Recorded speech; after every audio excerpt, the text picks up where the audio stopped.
Use of carbon nanotubes as gas sensors.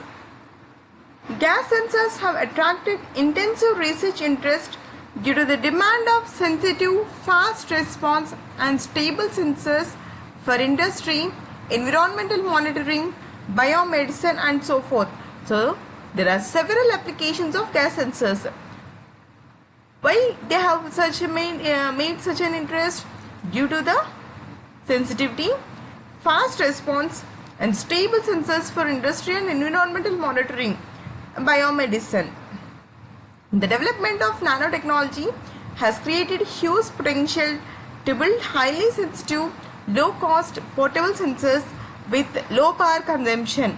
So here with the development of nanotechnology, a high potential, highly sensitive and low cost portable sensors with lower power consumption have been developed. The extremely high surface to volume ratio and hollow structure of nanomaterials is ideal for absorption of gas molecules. Generally, we know that the gas molecules travel from one place to another place very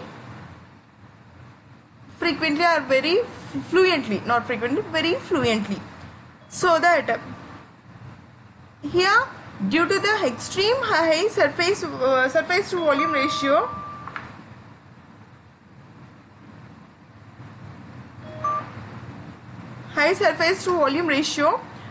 and hollow structure of nanomaterials, as we have seen the carbon nanotubes as with the hollow structures, so it is ideal for the absorption of gas molecules. Obviously, the advent of carbon nanotubes has fueled the inventions of gas sensor that exploit CNT's unique geometry, morphology and material properties.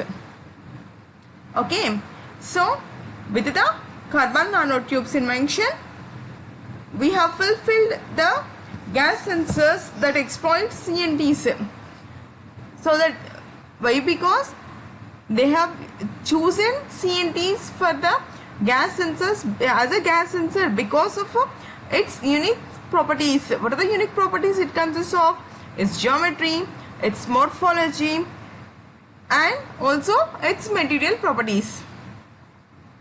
Now coming to nano batteries. Another application, nano batteries. Nano batteries are fabricated batteries employing technology at nanoscale. Particles that measure less than 100 nanometers are 10 to the power of minus 7 meters. Okay, these batteries may be in nano size or may use nanotechnology at macro scale battery.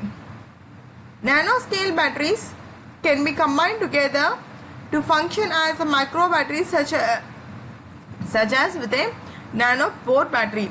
So these nano batteries have the applications at nanoscale. They uses at nanoscale obviously, and these batteries may use nanotechnology in a macro scale battery.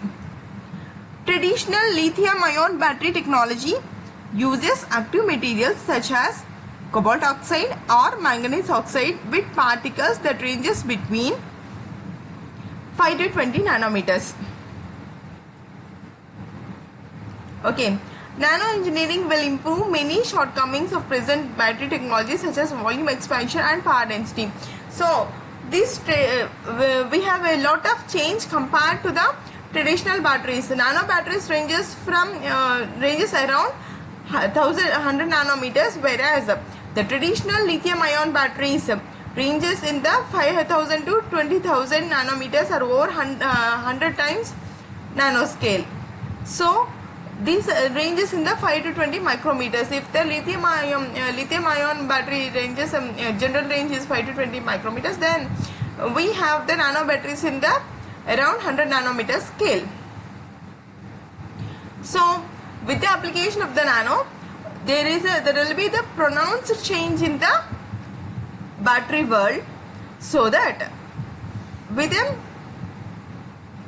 with a good volume expansion, we have the more power will be given by the battery.